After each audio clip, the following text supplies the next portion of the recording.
Hey everybody, Pathways PV TV. This is a 1995 Jeep, has approximately 150,000 miles on it.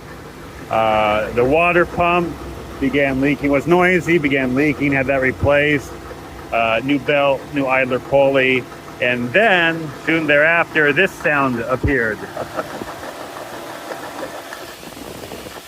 And you listen, it sounds like it's back here. So I talked to my mechanic. He says it's the bearings here on the power steering pump. So he's going to go ahead and rebuild it, get that taken care of. I just want to share that with you.